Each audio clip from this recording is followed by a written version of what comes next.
Bienvenidas y bienvenidos al foro La discusión que falta, política de cuidados. Gracias por sintonizarnos y muchas gracias a nuestras expositoras Patricia Mercado, Elisa Romano, Maripina Menéndez y Margarita Garfias, así como a nuestra moderadora Raquel López Portillo, por acompañarnos el día de hoy en esto que esperamos que sea una muy rica conversación sobre un tema que nos parece fundamental. Quisiera dar brevemente un poco de contexto sobre este foro.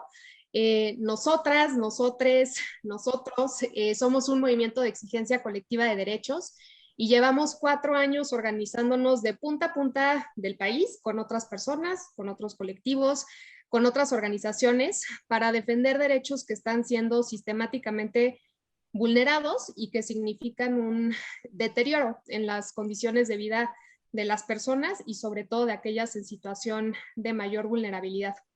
Hemos aprendido a lo largo de este camino que el mejor método para exigir nuestros derechos es en bola y de forma organizada, y por eso es que el 21 de febrero de este año decidimos lanzar la campaña que falta, una campaña desde la ciudadanía que busca poner en el centro la importancia de cobrar conciencia sobre el impacto que genera la vulneración de derechos en la vida de millones de personas y por lo mismo la importancia de ir juntas y de forma solidaria para enfrentar aquellos grandísimos problemas que más nos lastiman como sociedad.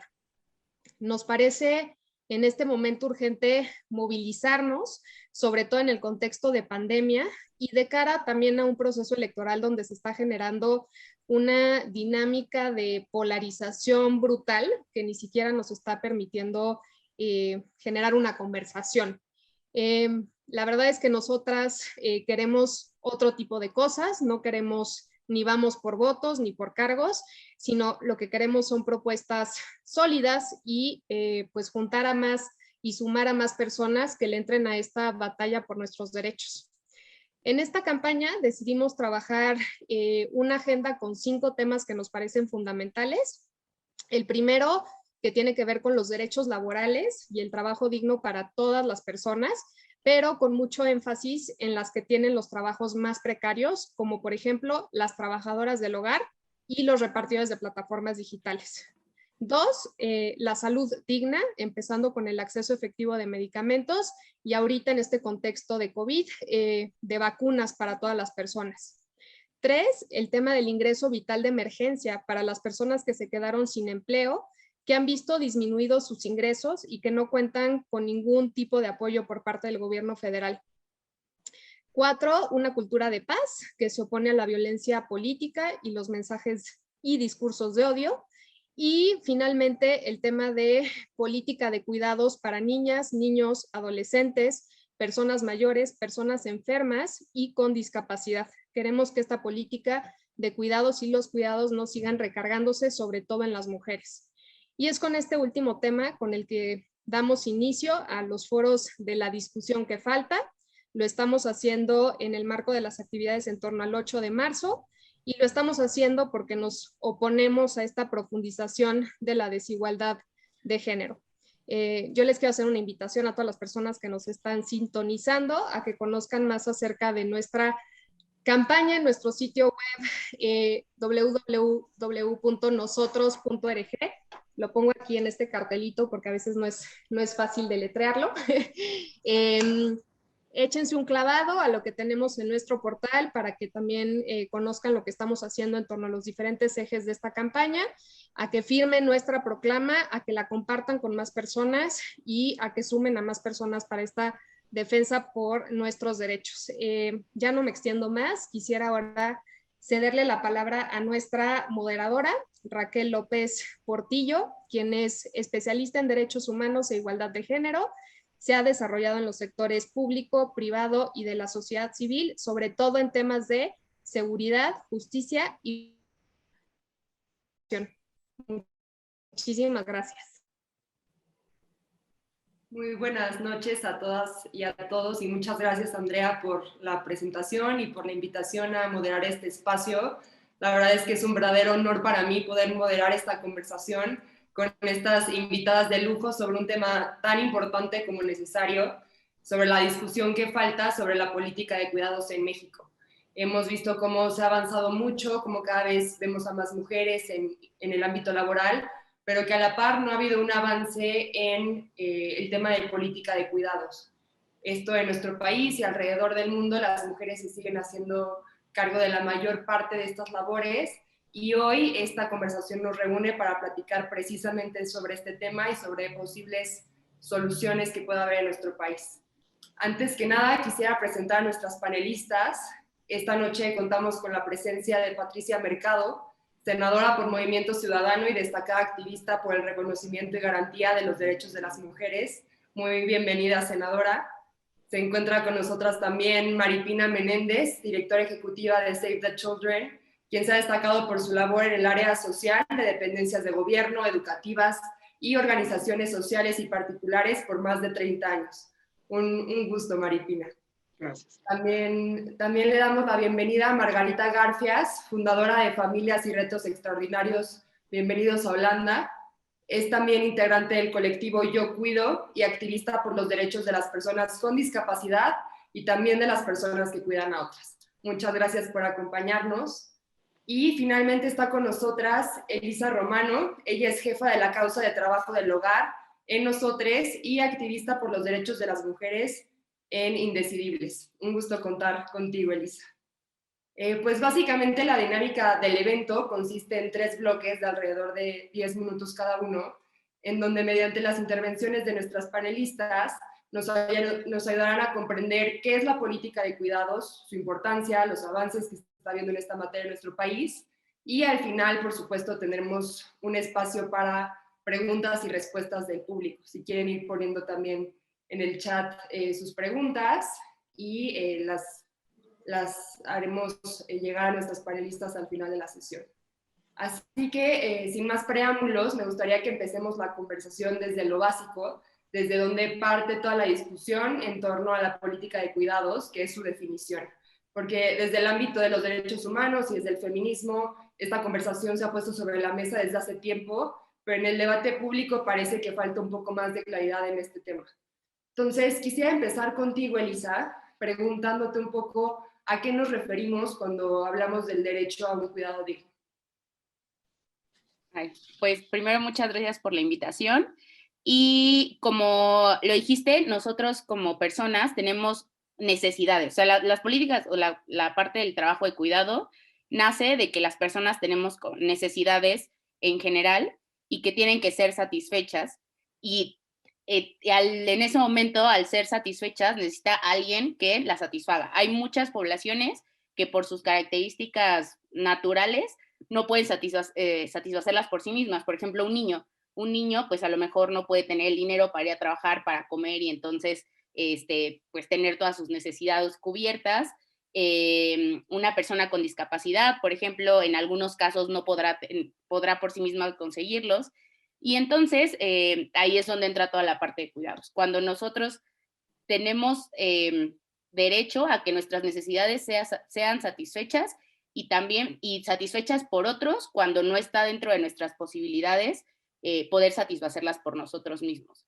Entonces, digamos que eso básicamente sería lo que engloba la política de cuidados, y es cierto que no nada más actualmente, o más bien conforme se socializa un poco más este tema, ya no corresponde únicamente al, no sé, como algo de supervivencia nada más, como, pues necesitas comer, ten comida, necesitas dormir, pues ten una cama, o necesitas medicinas, ten medicinas, sino que es cierto que conlleva una carga emocional y de empatía y de comprensión que no nada más concibe a las personas como un objeto que tiene ciertas necesidades que se cumplan, sino que tienen también esos sentimientos y emociones que conlleva tener esas necesidades y que son contenidas solamente por el hecho de ser sociales, ¿no? Entonces, en ese sentido, no nada más es el hecho de que nos satisfagan nuestras necesidades, de que nuestras necesidades se vean satisfechas a nivel básico, sino también a nivel socioemocional.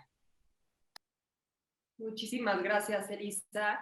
Y retomando esta definición que nos ha dado, quisiera pasar contigo, Maripina, para hacerte también esta misma pregunta sobre la definición, pero destacando en particular la relación que tiene el cuidado digno con la maternidad y con el cuidado de los niños y niñas. Sí, por supuesto. Muchas gracias, Raquel, y un honor sin duda formar parte de este foro y también de este movimiento. Me siento parte integrante de este movimiento y me siento muy honrada por eso. Bueno, quizás lo primero que yo diría sobre el tema es que, digamos, el Sistema Nacional de Cuidados se refiere específicamente, me parece a mí, a dos aspectos clave. El que tiene que ver con la atención y lo que tiene que ver con la dotación de servicios. Todos los seres humanos a lo largo de nuestro ciclo de vida hemos necesitado, necesitaremos sin duda un sistema de cuidados. Y bueno, ¿a qué nos referimos con el tema de servicios? Bueno, pues por supuesto todos necesitamos de vivienda, de alimentación, de educación, de salud, de higiene básica, ¿no? También necesitamos de orientación, de atención emocional, de valores, de toda una visión cultural y por supuesto, para el caso de los niños y las niñas, de modificaciones importantes en lo que tiene que ver con pautas de crianza, particularmente para nosotros desde Save the Children de pautas de crianza con ternura. Digamos que ese es el conjunto total de lo que nosotros podríamos decir como un sistema. Desde un enfoque de derechos, este sistema debiera tener, bueno, por supuesto, como decía Eli, una especial atención a determinado tipo de población.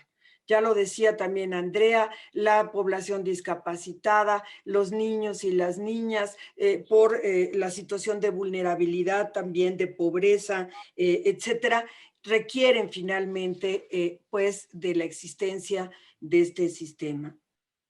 Yo decía que desde un enfoque de derechos, digamos que es fundamental, y esto es parte también de una visión estratégica de un sistema nacional, tiene que tener un carácter universal, tiene que ser accesible, tiene que ser, digamos, suficiente, tiene que tener pertinencia y tiene que tener algo que no se tiene hoy en una situación de dotación de servicios y de atención, un sentido de integralidad. Hoy, digamos que es importante decir que esta vertiente del sistema de cuidado tiene que tener, digamos, dos componentes. El que corresponde propiamente a todas las personas de ser cuidadas. Ser cuidado es un derecho, ¿no? Sino también, y creo que ese es un elemento muy importante, cuidar a las cuidadoras, como también lo mencionaba Eli.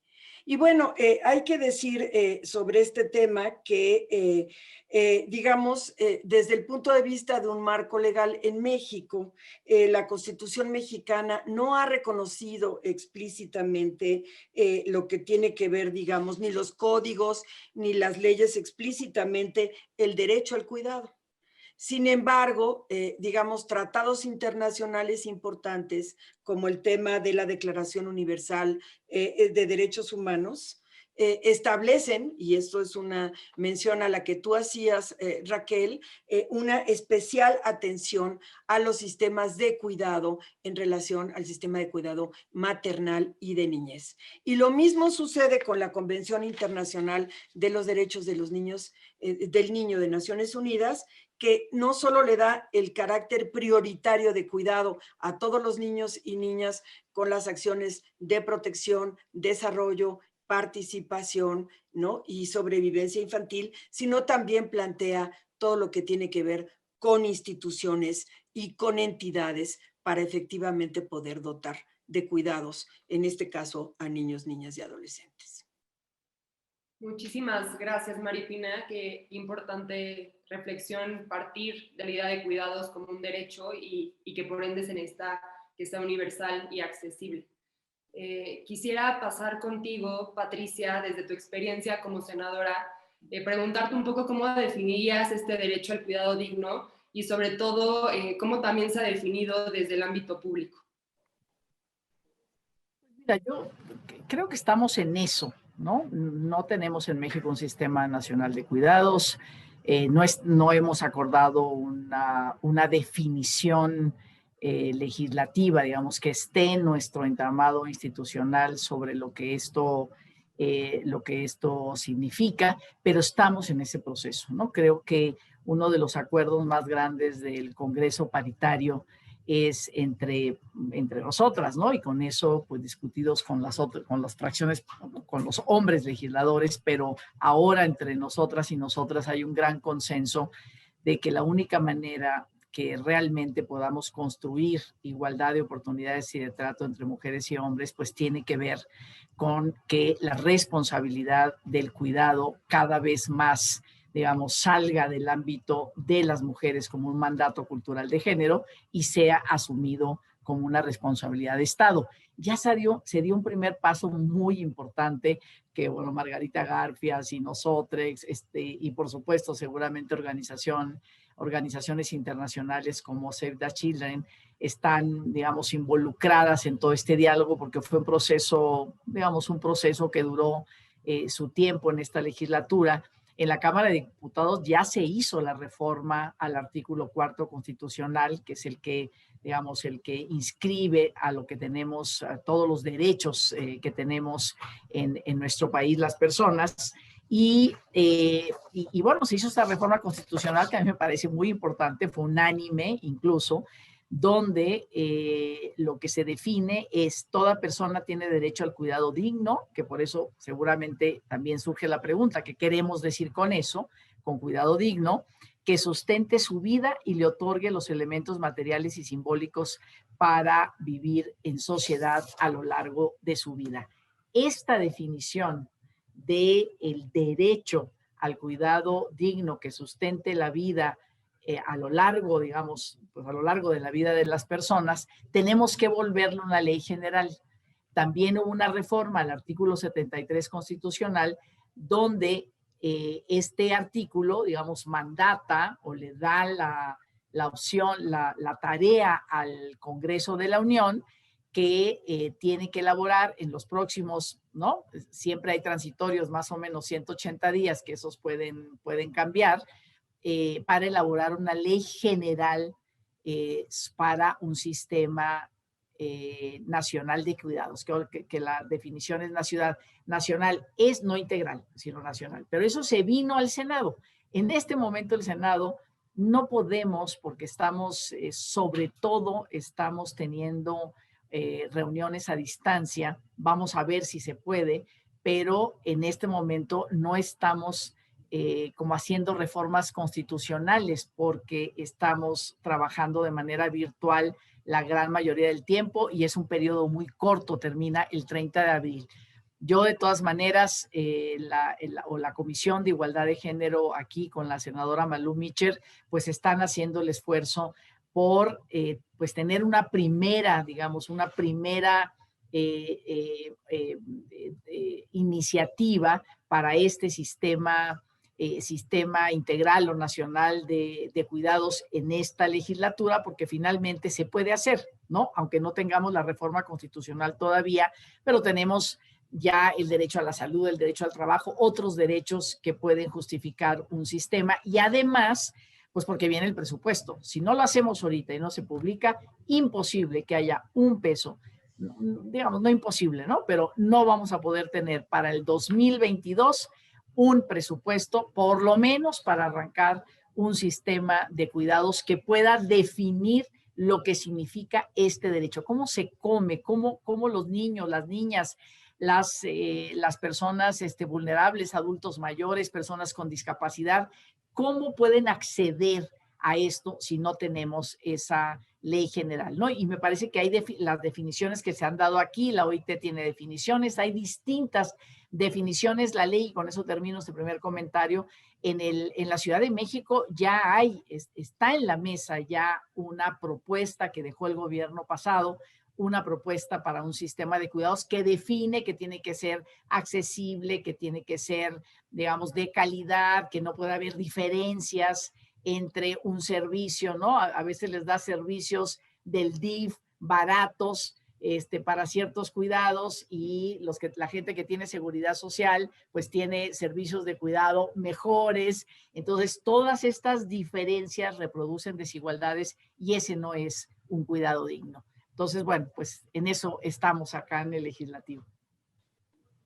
Muchísimas gracias, Patricia. Sin lugar a dudas, creo que también es algo que que tenemos como ciudadanos y ciudadanas que enterarnos más, ¿no? Que saber todos esos esfuerzos que se están haciendo desde el ámbito legislativo, porque al final son nuestros derechos y si no los conocemos, ¿cómo los vamos a poder ejercer?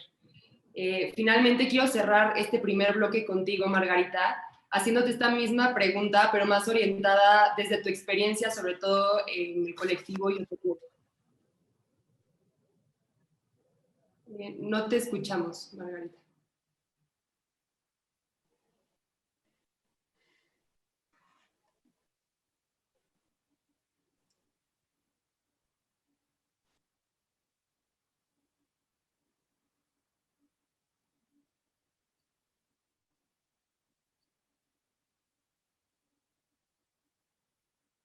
Vamos a darle unos segunditos porque parece que está teniendo problemas con su audio.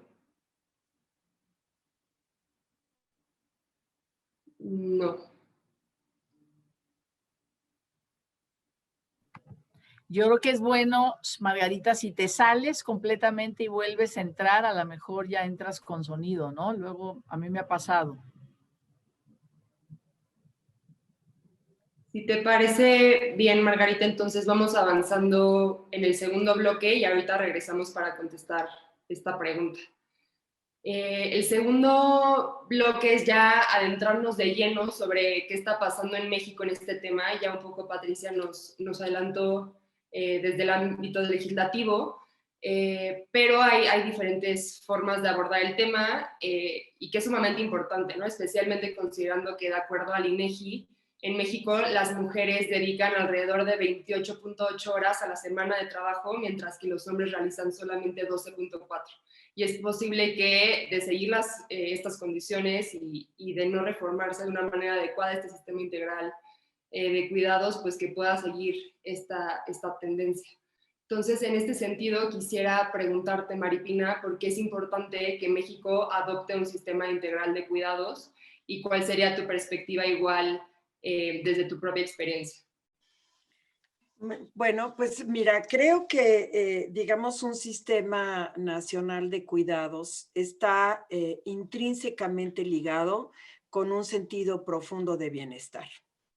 Digamos que es un sistema de cuidados es lo que permite sin duda todo un proceso de reproducción y de subsistencia de la sociedad. Y por supuesto también, si lo vemos, digamos, desde un punto de vista mercadológico, de contexto económico, pues también es el mejor mecanismo de reproducción de la fuerza laboral. Yo decía hoy en la mañana que tuiteé sobre este foro, decía que un sistema nacional de cuidados en México representa un avance civilizatorio. Si entendemos, o sea, hay experiencias importantísimas en los países nórdicos, en Noruega, en Dinamarca, en Suecia, en Gran Bretaña, inclusive también en Estados Unidos, en donde el Sistema Nacional de Cuidados es lo que da el estándar de una calidad de vida y de mejores condiciones de vida, da un sentido muy profundo de felicidad incluso a los ciudadanos y a las ciudadanas de esos países. Entonces, creo que, digamos, ese sería un sentido y un objetivo fundamental del sistema de cuidados, efectivamente lograr que la mayor parte de la población mexicana, y sin duda, Raquel, lo decías tú, las mujeres especialmente, que son quienes finalmente están a cargo de una manera sustancial del tema de los cuidados, se vean reflejados, o sea, vean sin duda la ventaja que puede representar este sistema. Hay estudios internacionales que hablan de que, digamos, en todos aquellos países en donde existe un sistema de cuidados importantes, cuando menos en lo que corresponde al tema de niñez, hay grandes beneficios en sus vidas. Encontramos niños con mejores desarrollos físicos, cognitivo, emocional, social, ¿no? En aquellos casos en donde los sistemas también funcionan, aunque tengan problemas como en todos los lugares del mundo, sin duda las mujeres también reciben grandes beneficios. Liberan su tiempo, reducen su nivel de estrés, incrementan sus opciones de formación y desarrollo, tienen mayor autoestima, tienen tienen un aumento en su capacidad de empoderamiento y pues por supuesto esto se refleja también tanto para niños y mujeres como en una reducción importante de tasas de mortalidad, de tasas también de enfermedad. Y en el caso de niños y niñas, pues elimina considerablemente temas de repetición de grados escolares, de deserción, de violencia, de criminalidad, etcétera. O sea, en verdad, la creación de un sistema que de manera objetiva tenga una atención y cuidado integral, cuando menos para niños y niñas, en todas las etapas de su vida, genera enormes posibilidades para su desarrollo. Y solo simplemente, digamos, para entender qué puede representar, qué representa hoy no tener un sistema nacional de cuidados. Hay, por decir un ejemplo, 3.3 millones de niños y niñas trabajadores que están en una condición de indefensión, porque no existe finalmente un sistema de cuidados que permita sus mecanismos de reinserción escolar o de atención familiar. Hay 13 millones de niños y niñas menores de 6 años y hoy solo el 15% de niños menores de 3 años tienen acceso a un mecanismo de atención preescolar. Y como estos ejemplos, hay muchísimos otros. Un sistema nacional de cuidados nos permitiría efectivamente generar una ruta integral de atención que pueda, sin duda, consolidar el mecanismo de desarrollo para niños y niñas en nuestro país. Muchísimas gracias, Maripina. Creo que fue muy esclarecedor en términos de los beneficios y los retos que también implica y lo importante que sería también recuperar estas prácticas internacionales sobre sistemas que ya están activos, que ya llevan tiempo y que bien podríamos recopilar la forma en la que han operado en otros países. Quisiera continuar contigo, Patricia. Ya nos adelantabas un poco de cuál es el estatus en el ámbito legislativo. Pero quisiera preguntarte, justamente estábamos viendo hace rato tu intervención en el tema de la brecha salarial y sin lugar a dudas son dos temas que se conectan, ¿no? Entonces, quisiera que nos pudieras hablar un poco sobre cuáles serían los beneficios y cuál es esta pues parte positiva de lograr un sistema integral de cuidados también para reducir la brecha salarial.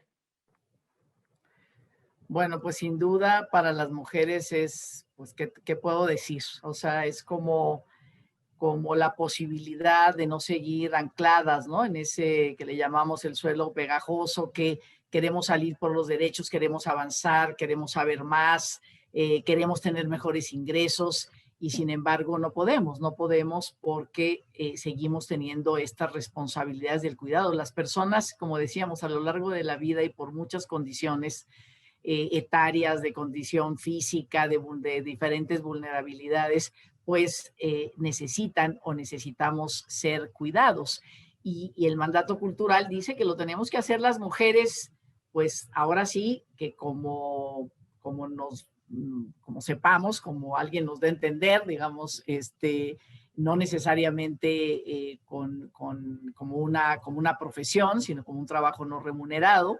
Y entonces eso, bueno, pues nos tiene en las condiciones laborales, digamos, en términos de horarios, en términos de puestos de trabajo, en términos de jornada laboral, pues en condiciones, digamos, que no podemos asumir todas las responsabilidades para tener mejores condiciones, porque tenemos que cargar con estas tareas de cuidado, ¿no? Como un mandato cultural, simplemente no hay ninguna otra explicación. Entonces eso pues hace que los hombres y las mujeres, digamos, entre lo que ganan los hombres y lo que ganamos las mujeres, pues hay una brecha en México alrededor del 22%, pero puede ir efectivamente hasta el 35%, como alguna senadora, Verónica Delgadillo, creo, decía hoy en la discusión, ¿no?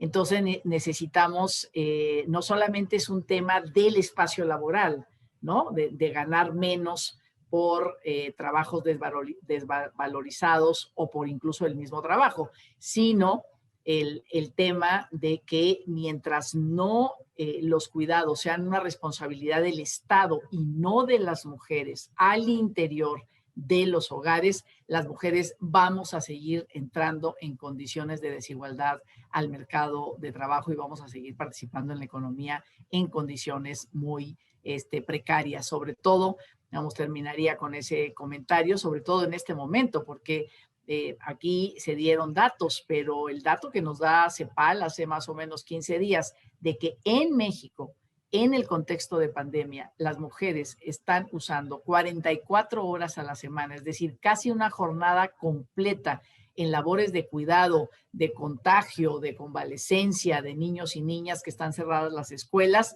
pues francamente, por supuesto que también el INEGI nos dice, hay 6 millones de mujeres de enero del año pasado a este enero que quisieran salir por ingresos, pero no pueden por estas responsabilidades que están viviendo, ni siquiera se lo plantean, ¿no? Entonces, pues realmente también, ¿no? Hay un retroceso muy grande, las mujeres, y se relaciona mucho con lo del ingreso vital, ¿no? Que hablaba Andrea, o sea, las mujeres están quedándose en las labores de cuidado porque el Estado no está asumiendo esa responsabilidad y te dice confinamiento, quédate en casa y si te sientes mal, te quedas en casa solo hasta que ya te sientas muy mal, vienes a los servicios de salud, te quedas en casa con quién, o sea, quién está cuidando a esa persona que está iniciando un proceso de contagio. Pues por supuesto que son mujeres que ya habían alcanzado cierta autonomía y ahora están estirando la mano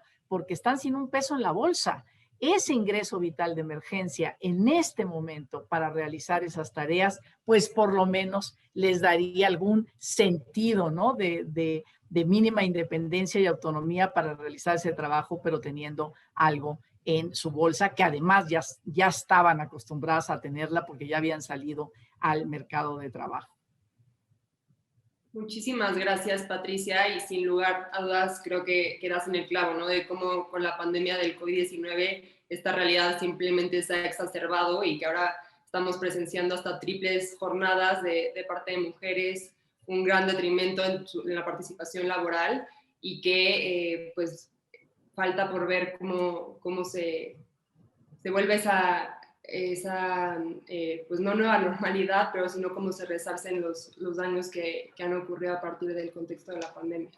Y quisiera ahora sí ir con Margarita para platicar con ella sobre la pregunta del bloque anterior, que era pues que nos compartieras un poco de tu experiencia desde el colectivo Yo Te Cuido, cómo defines el derecho a un cuidado digno, y uniéndolo a lo que estamos platicando ahorita, que complementaras lo que hayan hablado Patricia y Maripina sobre este tema, sobre la importancia de un sistema integral de cuidados y en especial cómo afecta el no contar con un sistema de este tipo a personas con discapacidad y a las personas que cuidan a otros, que es con la población que tú trabajas. Creo que... Qué pena. Margarita, ¿puedes intentar quitarte los audífonos? No. Tal vez si pudiera que tiene. No sé si funcione. O sea, entrar a la conferencia de Zoom por teléfono. Ah, sí. Sí, por teléfono. La podemos ver y oír por teléfono. No. Ok. Bueno, ahorita regresamos con Margarita y ya nos dará la intervención completa del resto de los bloques.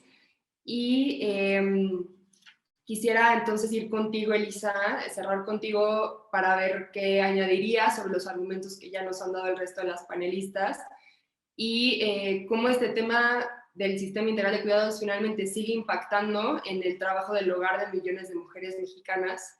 Leí hace rato la columna que escribiste en Animal Político sobre el problema de la feminización de los cuidados y quisiera que abordaras un poco también cómo precisamente estos roles de género que se asignan a los trabajos de cuidado tienen un impacto en este tema. Muchas gracias, Raquel, por leerla primero y creo que justo lo primero es eso, ¿no? O sea, el tema de los cuidados es un tema de género, o sea, no podemos separarlo porque casi el 89% de las mujeres que realizan los trabajos de cuidados son, o sea, de las personas que realizan los trabajos de cuidado son mujeres, perdón. Las mujeres también realizan el triple de las jornadas de cuidados que realizan los hombres. No podemos concebir el tema de cuidados sin concebir que es un tema de género. Y es un tema de género en causa y consecuencia, porque no nada más es como en un sentido de que la desigualdad da origen a que la mayoría de las mujeres se dediquen a los cuidados, porque al no tener las mismas oportunidades de incorporarse a la vida laboral, al tener una dificultad de acceso a una escolarización completa, al ser criadas como personas que cuidan o que están al servicio de otros, partimos del hecho de que la desigualdad estructural de alguna manera predispone a que sea un ciclo sin fin para las mujeres, a que eventualmente que las mujeres sigamos siendo las cuidadoras, y explica por qué hemos sido las cuidadoras desde siempre, ¿no? Entonces creo que es un tema primero de enfatizar que es por un problema estructural que no nada más se toca cuando hablamos de cuidado, sino que tiene que ver con economía, con violencia, con falta de oportunidades para las mujeres en todos los ámbitos. Y en segunda, pues ya obviamente como en consecuencia o como una respuesta que surge la política de cuidados con este enfoque, que por un lado creo que es muy importante, y justo es lo que mencionaba en este artículo, ¿no? Que hay que darle poder a la palabra política. ¿Por qué en esta frase de política de cuidados? Porque si hablamos nada más de trabajo, parece que es como solamente por lo único que empezamos a valer las mujeres, ¿no? O sea, en el momento en que lo que hacemos per se se cuenta como trabajo, es como, pues esa es la forma en la que se llega al trabajo digno, ¿no? Pero es por eso muy importante que se hable de política de cuidados en su totalidad, porque ya se entiende en ellos todos los matices que están relacionados y que justo responden a un sistema de cuidados completos y no únicamente a que se vea valorado como un trabajo. De cualquier manera, pues obviamente están diseñados, o sea, creo que ahí es donde ha hecho falta un poquito, porque se está diseñando un sistema de cuidados que atienda a aquellas personas que necesitan de cuidados, ¿no? Como algunas personas con discapacidad, de tercera edad, de niños y niñas, este tipo de poblaciones. Sin embargo, creo que justo falta el enfoque de cuidar a las que están cuidando, y esas medidas no son únicamente remunerar el trabajo que no está siendo remunerado, sino generar estos espacios para que puedan desempeñarse en una totalidad de lo que abarca una vida digna y no nada más una compensación económica por el trabajo que ya están haciendo. De alguna manera y de manera desafortunada, muchas mujeres estamos, porque pues, unas poquito participamos de ese rol social de cuidados y otras mucho más, condenadas a eso, porque históricamente es el único lugar al que hemos podido acceder. Y creo que en un momento de la historia, por ejemplo, las trabajadoras del hogar fue el único, como no tenían acceso a ningún tipo de educación, no tenían acceso a otro tipo de empleos, el trabajo en el hogar fue de las primeras cosas que se pudieron hacer de manera remunerada y que representaron un empoderamiento económico para las mujeres. Pero de alguna manera algo que en su momento significó un empoderamiento económico, ahora parece que es un destino, ¿no? Que es como algo de lo que ahora ya no se puede salir, y entonces creo que sí es importante, pues en ese sentido, como planteé en un inicio, contemplarlo en una manera completa, con un tema de género y sobre todo con estos matices interseccionales de las distintas vulnerabilidades que una mujer que se dedica a los cuidados o que enfoca ya sea parcialmente o totalmente su vida a ese tema pueda atravesarla. Muchísimas gracias, Elisa. Y ahora sí, vamos de nuevo con Margarita. Esperemos que la tercera sea la vencida y que pudieras platicarnos de las dos cuestiones que hemos hablado, ¿no? Por una parte, de la definición del derecho a un cuidado digno, y por otra, la importancia de crear un sistema integral de cuidados, y un poco de tu experiencia de lo que has trabajado desde la sociedad civil.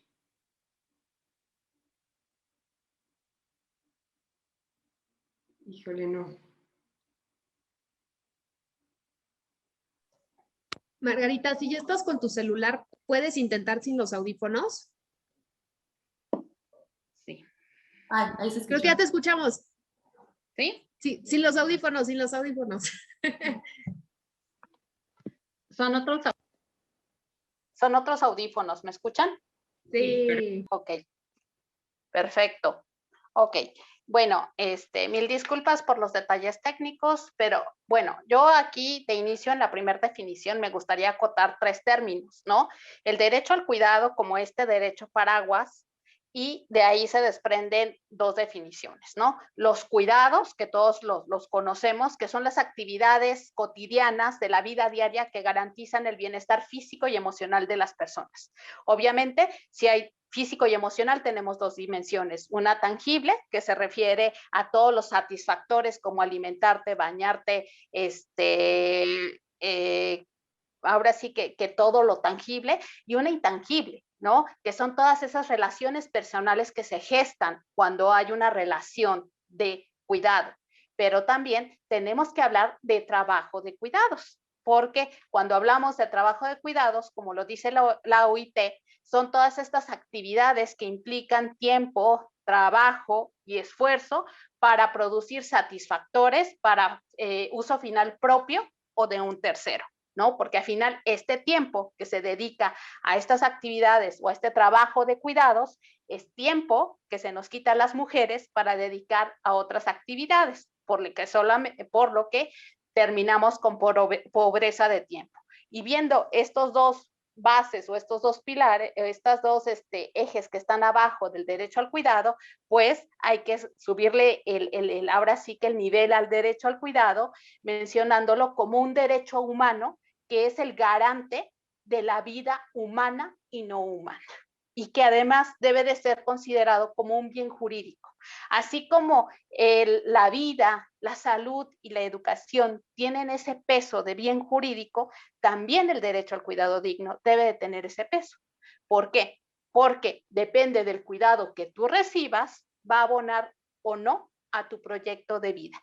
Esto es una reflexión que construye Gabriela Ríos Cázares, que pertenece a la Red de Cuidados en México y a la Coalición por el Derecho al Cuidado Digno y al Tiempo Propio, y que desde esta dimensión podemos ejemplificar que un niño que desgraciadamente tiene que quedarse solo en su casa porque es hijo de una madre soltera que no tiene una guardería donde dejarlo, tal vez se va a quedar encerradito con llave hasta que la mamá regrese. Y por esa carencia de cuidado va a tener menos oportunidades que otro niño que sí puede quedarse al cuidado de su abuela, que sí puede ingresar a una instancia infantil donde van a habilitarle funciones, donde van a desarrollar habilidades y donde va a construir un proyecto de vida diferente al que está encerrado en su casa 4, 6, 8 horas por la falta de espacios de cuidado. Entonces, eso siempre hay que tenerlo bien presente. Ahora, ¿por qué es importante que México adopte un sistema nacional de cuidados? Primero, hay que ver al sistema no como una institución, no hay que verlo así como un edificio grande donde llevamos a una persona y ahí se queda, no. O sea, un sistema nacional de cuidados es el conjunto de leyes, políticas interseccionales, medidas y servicios articulados que aseguran el acceso al cuidado digno de todas las personas y que garantizan los derechos de las personas que lo brindan.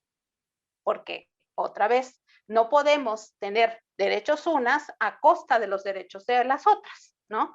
Sabemos la lucha de las trabajadoras del hogar, cómo se impacta, bueno, todo lo que ha pasado. Y también nosotras, desde el cuidado que damos a las personas en condiciones de enfermedad, de diagnósticos crónicos, también estamos en una situación muy precaria, ¿no? Y al ver, analizar estas políticas que está poniendo nosotros sobre la mesa, sobre trabajo digno, salud digna, ingreso vital, cultura de paz y política de cuidados, debo decirles que las 4 primeras están atravesadas por el derecho al cuidado. Así de sencillo, ¿no? ¿Por qué? Porque estas trabajadoras, que en mi caso atendemos a las necesidades de otra persona que por su condición de vida, ya sea discapacidad, enfermedad crónica, pero que necesitan de otra persona las 24 horas del día para satisfacer sus necesidades de cuidado, de apoyo, de acompañamiento escolar, ¿no? Hace que nosotras entreguemos este tiempo al cuidado de esta persona y que perdamos nosotras nuestro proyecto de vida. Este proyecto de vida puede ser un empleo que desgraciadamente en México los derechos no son derechos, son prestaciones sociales, condicionados a muy pocas personas que pueden insertarse a un mercado formal, que perdamos el derecho al estudio, porque los estudios no garantizan, no hay esa flexibilidad para decir, me tomo un chance en lo que cuido a mi abuelita, en lo que cuido a mi hijo, o quiero otra modalidad de académica, de estudio para poder terminar mi carrera, razón por la cual muchísimas madres jóvenes que tienen que encargarse del cuidado o de sus padres, de sus abuelos o de hijos cuando deciden afrontar la maternidad a edades tempranas, tienen que abandonar el estudio. Y esto precariza todo su proyecto de vida. Es por eso que el derecho al cuidado digno debe de ser un bien jurídico, ¿no? Y les digo, a la altura que de la salud, de la educación y que la vida, porque de ahí parten muchísimas oportunidades o desigualdades, dependiendo de las oportunidades de cuidado que tengas en este momento.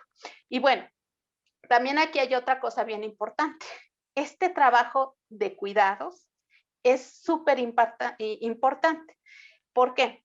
Si nosotros analizamos las cuentas satelitales del INEGI, del trabajo no remunerado en los hogares, representan el 22.8% del Producto Interno Bruto.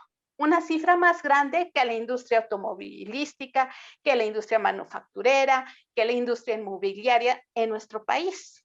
El problema es que se realiza sin remuneración alguna y es hecho mayoritariamente por mujeres. Mujeres que por realizar este trabajo tienen que abandonar su proyecto de vida.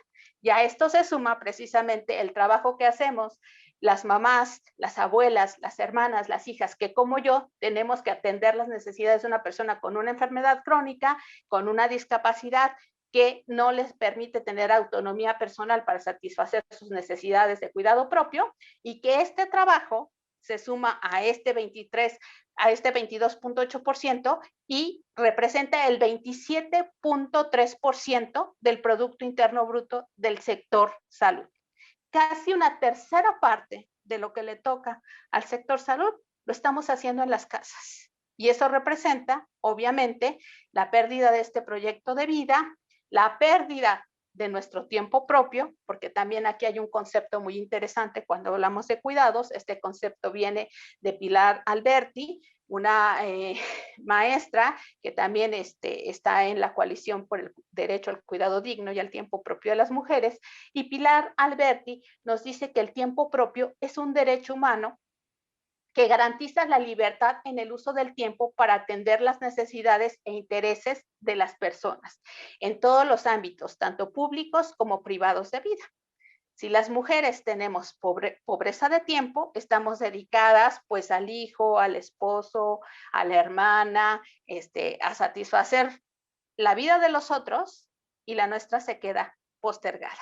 Entonces, el tener servicios, políticas, ejes que nos permitan y que permitan a las personas tener estos servicios satisfacidos de diferente manera, en forma corresponsable entre las familias, entre la sociedad, entre el mercado y entre el Estado, nos dejaría a las mujeres tiempo propio para conservar el empleo, tiempo propio para poder aspirar a un cargo más dentro de ese empleo, tiempo propio para terminar la escuela, tiempo propio para atender nuestro autocuidado. Y el tiempo propio no es igual que el tiempo libre. El tiempo propio es el que tenemos para nuestro propio consumo, y el tiempo libre es lo que te queda después de hacer todo este trabajo. Entonces, hay que focalizar bien. Tiempo propio, tiempo libre. Y bueno, también hay que involucrar a los hombres, ¿no? Porque así como hay una perspectiva de género en donde focalizamos todas estas desigualdades que de manera estructural se convierten en violencia hacia las mujeres, también hay que considerar una perspectiva de cuidado como una dimensión inseparable de la vida humana y no humana, que va más allá de géneros, de generaciones, de condiciones de vida, y que desde el primer suspiro al nacer hasta el último al morir, dependemos de cuidados, ¿no? Somos seres interdependientes. Entonces, si comenzamos a analizar todo desde esta perspectiva de cuidado, se van a ir cambiando las políticas públicas para poder involucrar, les digo, a los hombres en el trabajo de cuidados. Y aquí hay algo muy interesante. La ENUD del 2016 señala que cuando los hombres se involucran en el cuidado de los miembros de la familia, ocurre algo muy importante. Se reduce el 37% la violencia emocional. Se disminuye en 74% la violencia física. Se disminuye en 60% la violencia económica y se disminuye en un 80% la violencia sexual. Y esto abona a la cultura de paz. Muchísimas gracias. Muchísimas gracias, Margarita. Qué gusto escucharte y con datos y desde tu experiencia tan importante. Y un dato que me gustaría destacar entre la información que das es uno que tiene el propio INEGI, en el que si las mujeres recibieran una compensación económica por todo el trabajo doméstico que hacen en el país, este equivaldría a más del 20% del PIB. Entonces creo que esto también sirve para dimensionar el valor económico que tiene este trabajo doméstico remunerado y la urgencia de precisamente de reformar este Sistema Nacional de Cuidados del que hemos estado hablando. Ahora sí, para cerrar esta primera parte y pasar a la sección de preguntas y respuestas, quisiera ir contigo, Patricia, primero regresando también a lo que comentabas sobre el estatus a nivel legal de cómo va esta propuesta que ya se discutió en la Cámara de Diputados y que de momento se encuentra un poco frenada. Quisiera preguntarte, así como está esta propuesta, ¿crees que realmente pueda garantizar en su totalidad el derecho al cuidado digno? ¿Y cuáles crees que son los aspectos que consideras que faltan para lograrlo, en especial pues ya como a nivel federal y a nivel de reforma constitucional? Bueno, yo creo que necesitamos una reforma fiscal profunda para poder pagar los cuidados. O sea, si nosotros decimos, el dato que acabas de dar, que los trabajos de cuidado y trabajo doméstico representan el 23% del Producto Interno Bruto, bueno, pues eso puede costar que el Estado tome la responsabilidad del cuidado. Aquí el tema es cómo, digamos, yo soy ahora sí que de la idea, o sea, me afido a las expertas que nos hablan, o a ciertas expertas que nos hablan de que hay que sacar el cuidado de los hogares, ¿no? Y al sacar el cuidado de los hogares es llevarlo a la responsabilidad del Estado. Y cuando hablo de Estado, no hablo de gobierno, hablo de toda su institucionalidad, como decía Margarita, o sea, es un sistema, ¿no? Donde muchos ponen el sistema educativo, el sistema de salud, digamos, ponen dentro instituciones como el DIF u otras instituciones, los institutos para adultos mayores, los institutos para personas con discapacidad, es decir, esto cómo lo conectamos para que se vuelva una responsabilidad de Estado. Si hasta ahora lo hemos hecho las mujeres como una responsabilidad de trabajo no remunerado, además lo hemos hecho, pues no es cuidado digno, porque, digamos, lo hemos hecho como podemos, lo hemos hecho como se entiende que por nada más tener un cuerpo de mujer ya sabemos hacer todo, sabemos cuidar niños, enfermos, personas con discapacidad, digamos, ahí no se necesita nada más que allá que amor y ganas de servir a los otros, que es el mandato cultural que nos dan a las mujeres. Entonces, digamos, romper eso y pagarlo, financiarlo como una responsabilidad de Estado desde gobiernos locales, formación de cooperativas de cuidado, que es una de las recomendaciones, digamos, más importantes que se hacen cuando realmente el Estado empieza a asumir la infraestructura del cuidado con estas consideraciones, como decía Maripina, ¿no? En el sentido de que es un sistema profundo de bienestar, ¿no? Para que las personas estén bien y puedan desarrollar todas sus capacidades. O sea, de ese tamaño, digamos, simple, pero de ese tamaño es el tema, ¿no? El secretario de Hacienda lo ha repetido varias veces. ¿Cuánto estamos dispuestos a pagar? ¿No? O sea, ¿cuánto estamos dispuestos a pagar en términos fiscales para este sistema de cuidados. Y para eso, pues necesitamos, ahora sí que necesitamos un nuevo pacto sexual para cambiar esta división sexual del trabajo que hay en este momento, y eso significa financiamiento. Eso significa cambiar las prioridades del presupuesto público para poner una atención especial para lograr esa sociedad de bienestar que garantiza que las personas puedan desarrollar bien todas sus capacidades. Así es que no es solamente desarrollar la idea, ¿no? La idea del sistema, sino cómo lo vamos a financiar. ¿Qué hay ahorita? O sea, ¿qué hay ahora en la bolsa? Digamos, hay bolsas estatales, hay bolsas municipales, hay bolsas federales también.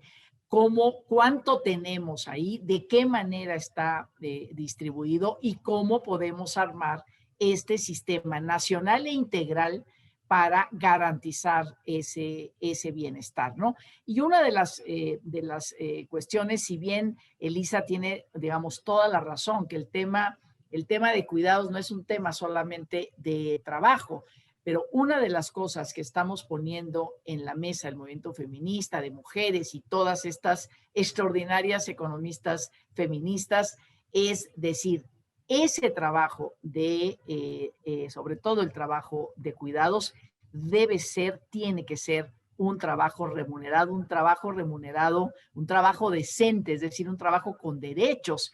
Apenas estamos consiguiendo los derechos para las trabajadoras del hogar, porque las trabajadoras del hogar remuneradas estaban dentro de esa bolsa de, pues ahí las mujeres, ¿no? Que sigan cuidando y que cuiden como sea, sin derechos y sin nada, que lo que decía Margarita, o sea, esta reforma constitucional también habla de los derechos, digamos, de las personas que cuidan en una concepción más amplia, que no es el ama de casa o la mujer que está en la casa que ahora hay que pagarle, ¿no? No, o sea, yo puedo dedicarme a cuidados si yo quiero, si es mi profesión, si es mi realidad, si es mi contexto. El tema es que ese sea un trabajo remunerado, sea una generación, hay la posibilidad de generar millones de empleos en este tipo de economía en lugar de tener esos trabajos muertos en términos económicos.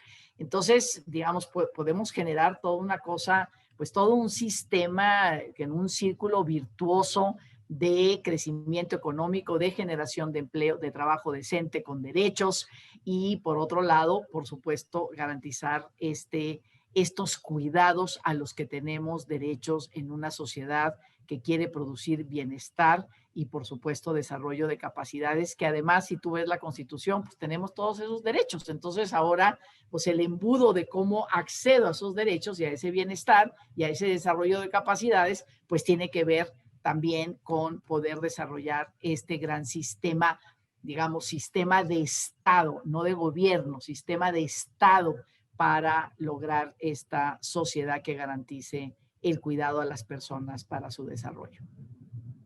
Muchísimas gracias, Patricia. Y qué importante también destacar el tema económico, el tema fiscal, porque a veces en temas de derechos acaban siendo como una idea abstracta, ¿no? Y al final estamos hablando de seguridad social, de extender servicios y que para materializar esos derechos, pues cuesta, obviamente, y cuesta bastante. Y también pues habrá que ver con el tema de las trabajadoras domésticas, pues cómo funciona la ratificación del convenio de la OIT, que me parece que entra en vigor en julio, si no me equivoco. Sí. Me gustaría pasar ahora contigo, Elisa, hablando también sobre el tema que ya había mencionado Patricia, sobre la falta de presupuesto y lo necesario que es para, en verdad, lograr una nueva estructura orgánica que sostenga este sistema integral. ¿Tú qué consideras que pueda pasar en este sentido y cuál sería la propuesta que han trabajado desde nosotros en este aspecto? Creo que es, por un lado, la iniciativa que se está impulsando, pues obviamente es la del ingreso vital, ¿no? O sea, que es de base que haya, y que además ya está estudiada, que es viable, ¿no? O sea, incluso con todos los gastos que hay de la pandemia y todo lo que tuvo que reaccionar el gobierno, está estudiada a que es una opción viable que puede dar a los sectores con cierta vulnerabilidad o en mayor situación de vulnerabilidad, una respuesta y un alivio temprano para ello. Y segundo, creo que sí hay un tema en el que no se está realmente redireccionando el gasto público como se debería y como bien dice Patricia, en esos lugares donde ya está asignado. Por ejemplo, las guarderías cerraron, pues porque no pueden tener a los, bueno, en parte porque las que se cancelaron, pero las que están y que ya no pueden tener a los niños ¿Qué otras ahí. preguntas hay? Exacto, es como, pues ya no, o sea, ¿qué pasó con eso, no? O aquellas cosas que ya no se podían hacer de manera presencial en los talleres que hace el DIF, en todas estas casas, ese dinero no se está redireccionando correctamente para atender eso que se supone que se estaba haciendo por parte del Estado dentro de la política de cuidados, no se está redireccionando ahora a los hogares y a las mujeres y a las personas que se encargan de eso. Entonces, por un lado, por parte de nosotros, está como base en la parte del ingreso vital mínimo para que nosotros, para que podamos asegurar que además sea algo que no tenga que pasar mucho tiempo para que suceda, porque esto ya es urgente, ¿no? Es como algo que se tenga, que se reaccione de manera inmediata, que sea urgente, que no tengan que poner 42 peros para poder acceder, porque es muy cierto que las trabajadoras, por ejemplo, en las trabajadoras del hogar, pues muchas de ellas tuvieron que acceder a créditos, muchas de ellas ni siquiera tuvieron la oportunidad de poder recibir una prestación por parte del gobierno y entonces tuvieron que endeudarse con otras cosas y eso sabemos que económicamente endeuda más de una generación, a veces de su misma familia. Entonces, creo que es bien importante, por un lado, reconocer que existen esas iniciativas que estamos impulsando y que ya han dado casos de éxito en estados como Michoacán, y por otro lado, exigir, estamos exigiendo y que se visibilice, ese ejercicio del gasto público que estaba designado para justo estas tareas de cuidado que ya estaban en el exterior, pero pues que en dónde está todo eso, ¿no? Y pues nada más me gustaría abonar rápido algo que justo dijo Patricia, que finalmente el hecho de que sí, además de que hay que concebirlo más allá del trabajo, pero al concebirlo como un trabajo y que se reciba una remuneración por tal, pues nos conviene a todos, ¿no? O sea, sí, es por un lado porque fomenta que las mujeres tengan un mayor empoderamiento per se, o sea, el hecho de que tú tengas un ingreso por el cual puedes ser autónomo y no tengas que depender de otros factores, eso impacta directamente al empoderamiento de una persona y en su capacidad de actuar en la esfera social.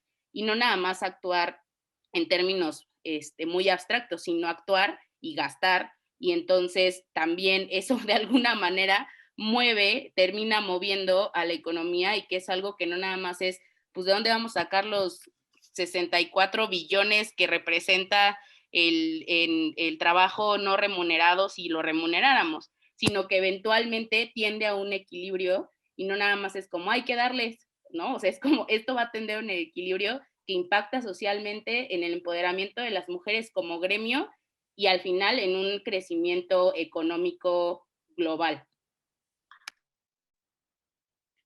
Muchísimas gracias, Elisa. Y quisiera preguntarte, Margarita, en este mismo sentido, tu opinión sobre la propuesta, cómo está conformada actualmente sobre el sistema de cuidados y si nos pudieras platicar un poco desde los colectivos, desde la sociedad civil, cómo la ven, qué proponen para hacer de esta iniciativa una realmente viable y efectiva. Bueno, obviamente, ¿no? Cuando hablamos de garantizar derechos universales a toda la población, no hay dinero que alcance, realmente, ¿no? Como lo menciona Patti, como lo menciona Elisa, porque ya llevamos bastantes décadas postergando derechos, ¿no? Entonces, lamentablemente, se tiene que iniciar de una manera progresiva, ¿no? Sí tener un objetivo claro de hacia dónde queremos ir, pero sí ir atendiendo a grupos prioritarios y también generando precisamente mecanismos a través de políticas públicas, ¿no? Porque aquí hay que ser bien claros, ¿no? Hay 4 convenios que son ahora sí que como que los maestros, como la base que ha puesto la OIT sobre la mesa, que es el convenio 100 sobre igualdad de remuneración por trabajo de igual valor, que es apenas algo que está ahí, que salió de Senado, ¿no? Tenemos el convenio 111 sobre discriminación en el empleo y la ocupación, tenemos el 183 sobre la protección de la maternidad, tenemos el 156 sobre trabajadoras y trabajadores con responsabilidades familiares. Ninguno ha sido firmado por México.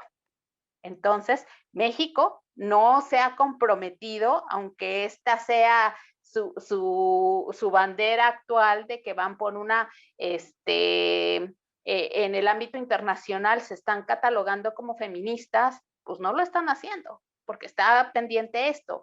Y si no se comienzan a articular pequeñas cosas, o bueno, yo diría pequeñas, pero sí implican mover muchísimos mecanismos para garantizar y armonizar estos convenios, pues no podemos avanzar. Entonces, no va a ser construir o poner algo de repente, infraestructuras, cosas nuevas. ¿Por qué? Porque no va a haber dinero que alcance, ¿no? Y eso le ha pasado a Japón, le ha pasado a España, le ha pasado a Uruguay, y terminan retractándose, recortando y bajando muchísimo lo que se había garantizado, ¿no? Entre comillas.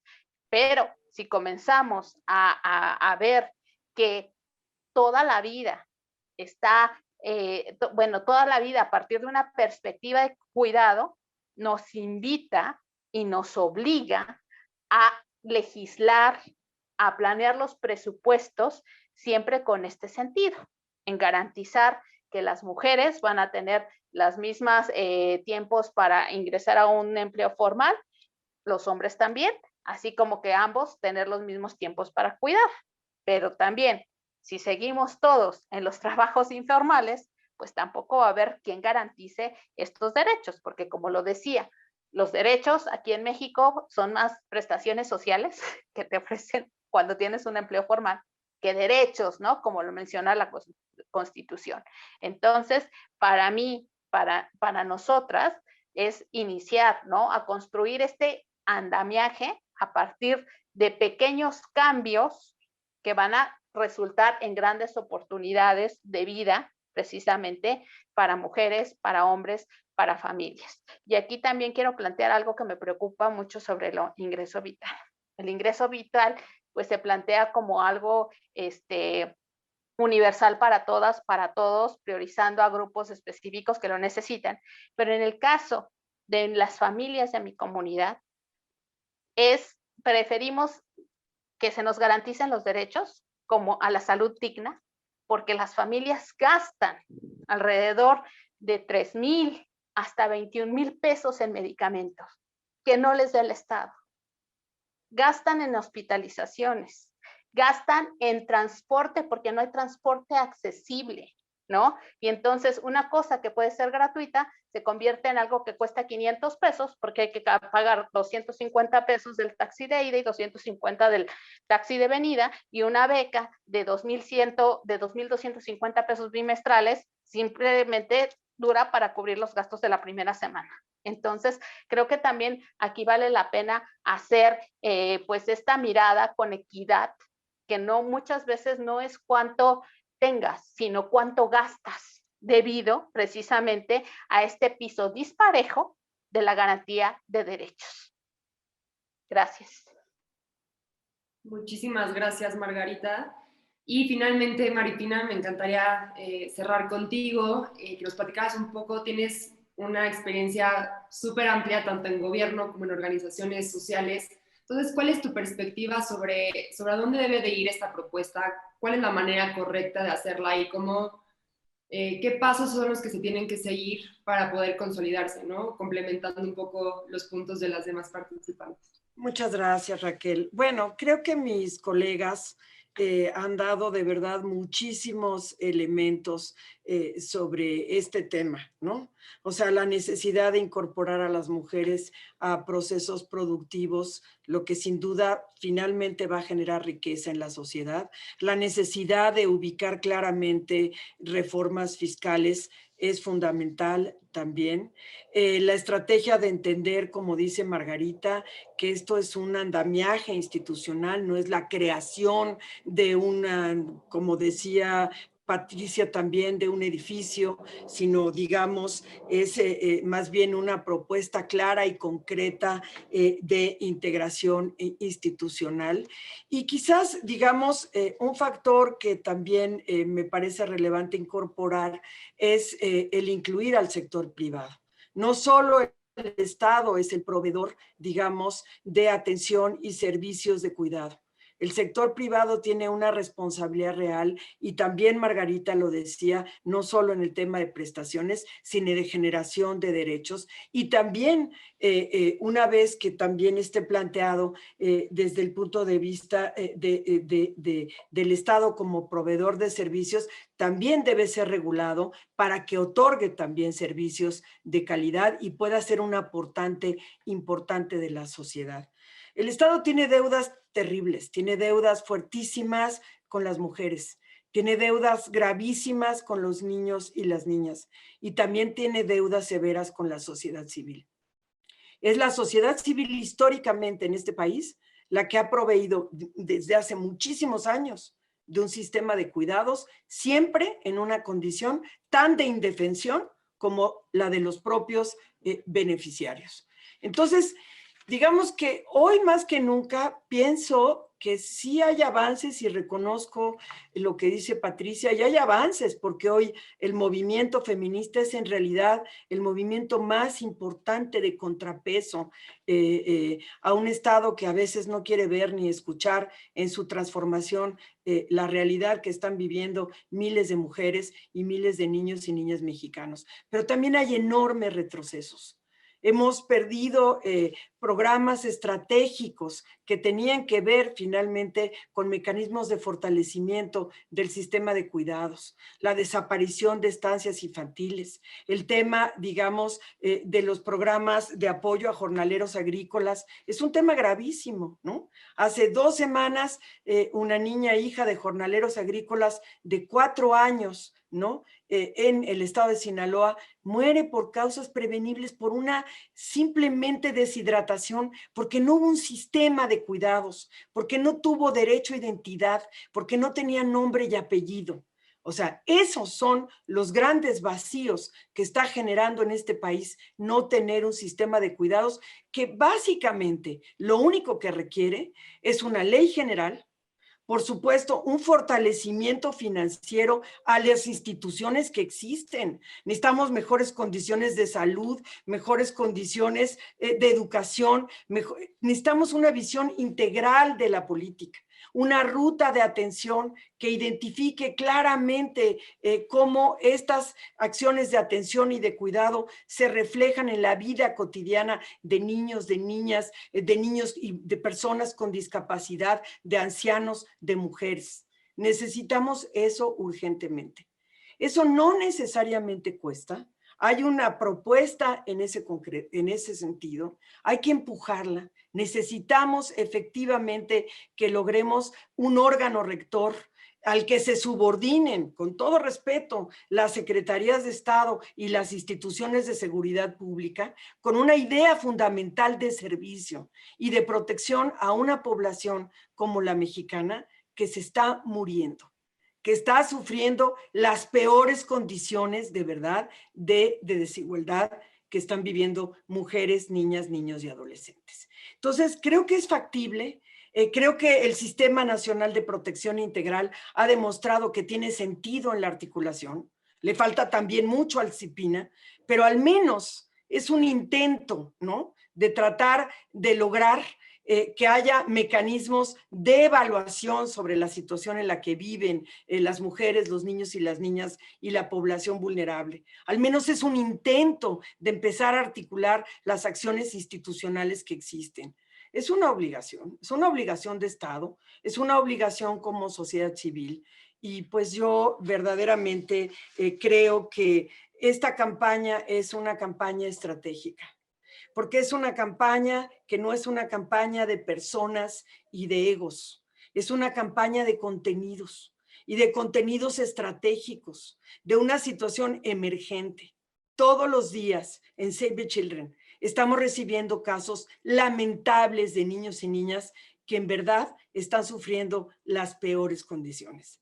Eso no se lo merece el máximo patrimonio que tenemos como sociedad, que son los niños, las niñas y los adolescentes de nuestro país. Muchísimas gracias, Mari Pina, y a todas por tan buenas intervenciones y tan valiosas propuestas y comentarios. Ya estamos un poco pasadas de tiempo, entonces, si les parece bien, voy a leer algunas de las preguntas que han llegado para rapidísimo, quien quiera responderlas, tomarse uno o 2 minutos, simplemente quien quiera responderlas, prender sus micrófonos. Llegó una muy interesante sobre el tema de mujeres y personas privadas de la libertad y en este sentido, cómo podría plantearse un sistema de cuidado que incluya las situaciones de las mujeres privadas de su libertad y de las mujeres que cuidan a hombres privados de su libertad.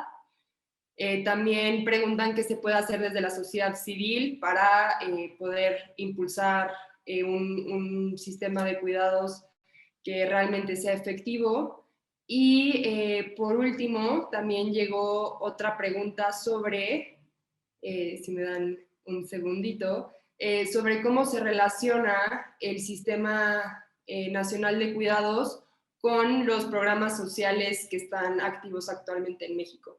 Esas son las 3 preguntas. Si pudiéramos nada más tomarnos unos minutitos, quien quiera responder.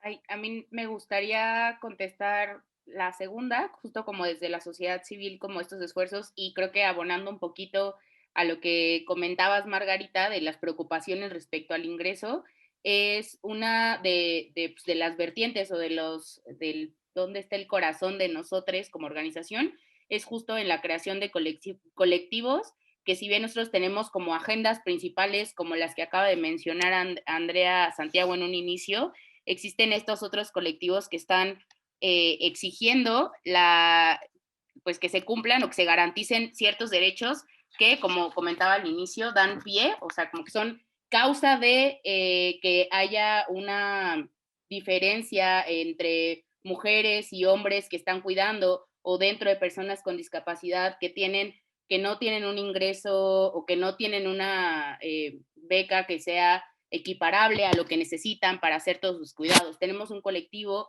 que exige también, por ejemplo, la parte de maternidades responsables y de mujeres en Tabasco. Están aquellos en Nayarit que están velando justo por esta parte de los derechos de las personas con discapacidad. Entonces creo que un esfuerzo que se puede hacer de la sociedad civil va más allá de solamente justo como regresar a esta parte de que es política, de que no nada más podemos exigir que se dé por un lado y solamente tirarle a que la respuesta sea un ingreso mínimo o que se cree un presupuesto grandote para este tema, sino se tienen que exigir que las bases que dan origen a la desigualdad, más bien las bases de desigualdad que dan origen a que exista este problema, se resuelvan. Y en ese sentido creo que eso va justo de la mano de cada una de las causas que se defienden desde la sociedad civil y que tratamos de dar lugar desde nosotros.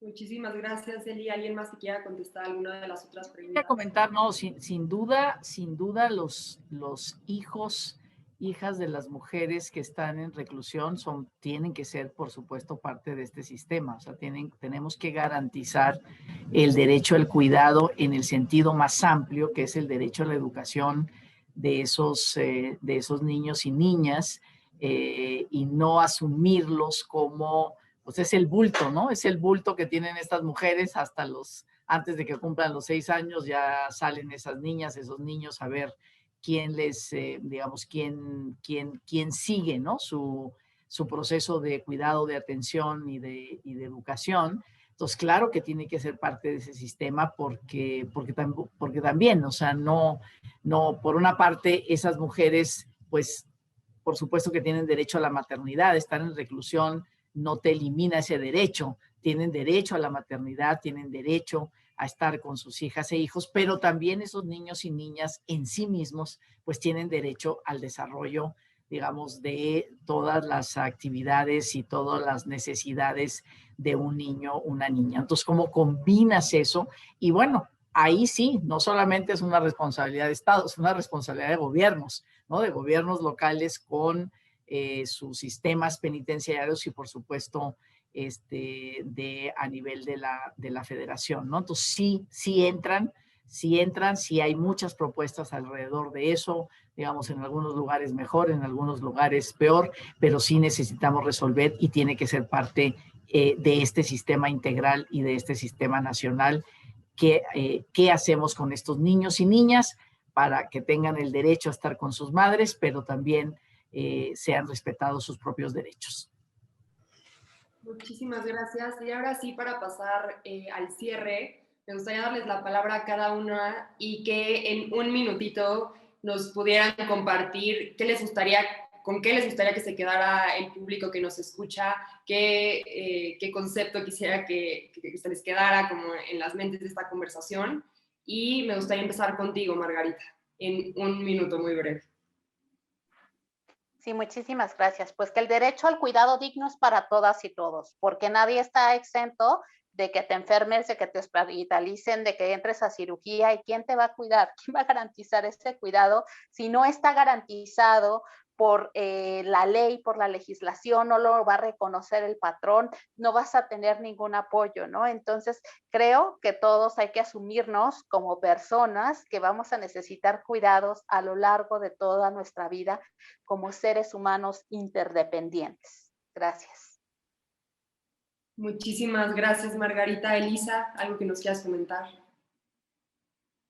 Sí, que bueno, igual recordar que el problema de la agenda de cuidados pues es un problema de género que se tiene que abordar siempre desde esa perspectiva y que es a consecuencia de muchas desigualdades que atraviesan a las mujeres que se tienen que resolver y que se tienen que atender para que no nada más se conciba como un tema que se resuelve en lo económico o brindando este tipo de compensaciones en el marco de un trabajo, sino que se tiene que concebir a la mujer como todo un ser social y complejo que tiene una crianza diferenciada que dio lugar a que, sumado a las desigualdades, se mantenga en este espacio y probablemente así sea en mucho tiempo, pero que estamos luchando para que deje de ser una obligación o una condena y que se vuelva una opción. Muchas gracias, Eli. Patricia, ¿alguna conclusión? Pues mira, simplemente decir que las responsabilidades de cuidado, así como todos, ¿no? Tenemos el derecho a ser cuidadas, también todos, cuando hablamos de responsabilidad del Estado, el Estado está conformado por todos, la institución familiar, los hombres, las mujeres, los gobiernos en todas sus expresiones, las comunidades. Y entonces, como es una responsabilidad de Estado, no es una responsabilidad de las mujeres. Estamos entrando en una crisis de cuidado. Nos dicen todos los organismos internacionales, expertos están estudiando este tema, lo que decía Maripina con el tema de niños y niños. No es quitar un programita aquí, quitar un programita allá.